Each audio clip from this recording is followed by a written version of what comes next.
दोस्तों आज एक सवाल है कि क्या 21 सेंचुरी में वाकई सभी देश पूरी तरीके से आजाद हैं? ऊपर से देखें तो जवाब हाँ लगता है। हर देश का झंडा है, राष्ट्रगान है, सरकार है। दोस्तों लेकिन जरा अंदर झांकिए तो आजादी की कहानी इतनी सीधी नहीं है। पहले यूके को देखते हैं। ब्रिटिश एम्पायर, कभी the empire where the sun never set कहलाता था। मतलब ब्रिटिश एम्पायर का सूरज कभी नहीं डूबता था। जैसे ब्रिटिश की कॉलोनी कनाडा थी, सूरज वहां डूबता तो ऑस्ट्रेलिया में वह उदय होता था। आज यूके डायरेक्ट रूल नहीं करता, लेकिन कनाडा, ऑस्ट्रेलिया और न्यूजीलैंड में अब भी British king symbolic head of state है। दोस्तों पावर नहीं है पर सिंबल तो अभी भी बरकरार है। इसे कहते हैं सिंबॉलिक कॉलोनियल लेगेसी। यूके चला गया लेकिन उसका शेडो अभी भी बरकरार है। दोस्तों अब आते हैं फ्रांस पर। फ्रांस सिर्फ शेडो नहीं छोड़ता, फ्रांस सिस्टम बनाता था और सिस्टम को छोड़कर जाता था। 91 सेंचुरी में भी कुछ जगह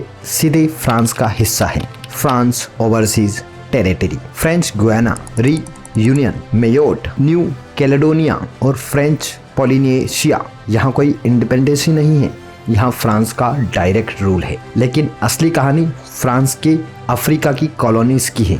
अफ्रीका के वेस्ट और सेंट्रल अफ्रीका में फ्रांस ने राज किया और यहाँ से गए तो कहा हम जा रहे हैं, लेकिन सिस्टम यही रहेगा। 1945 में फ्रांस ने अफ्रीका के लिए एक करेंसी लॉन्च की, CFA फ्रांक, कॉलोनी फ्रांसेज द अफ्रीक। नाम से ही बताता है कि यह करेंसी फ्रांस की कॉलोनी के लिए है। आज वेस्ट एंड सेंट्रल अफ्रीका के देश पॉलिटिकली इंडिपेंडेंस है, लेकिन यहाँ की करेंसी यूरो से पैक्ड है। अफ्रीका की करेंसी का एक्सचेंज रेट वे खुद तय नहीं कर सकते क्योंकि वो फ्रांस के कंट्रोल में है। लंबे समय तक अफ्रीका को फॉरेन एक्सचेंज का 50% फ्रांस की ट्रेजरी में रखना होता था और 20% एक्स्ट्रा लिक्विडिटी में, मतलब 70% फॉरेन एक्सचेंज फ्रांस के कंट्रोल में था और अफ्रीका के पास केवल 30% फॉरेन एक्सचेंज होता था। पैसा अफ्रीका का लेकिन कंट्रोल फ्रांस का। 1994 में एक रात में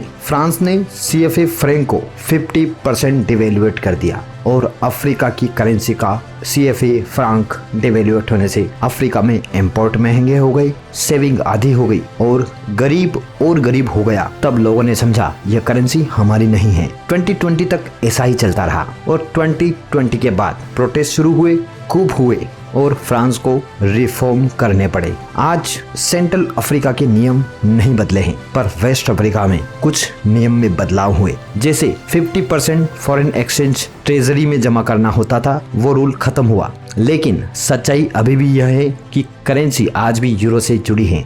रियल मॉनेटरी फ्रीडम अभी भी अधूरा है। तो सवाल आज भी वही है, क्या आजादी सिर्फ झंडे तक सीमित है या फिर करेंसी, सिस्टम और फ्यूचर पर कंट्रोल ही असली आजादी है? कहानी अभी खत्म नहीं हुई, बहुत लंबी चलने वाली है। ऐसे ही वीडियो देखने के लिए आप चैनल को सब्सक्राइब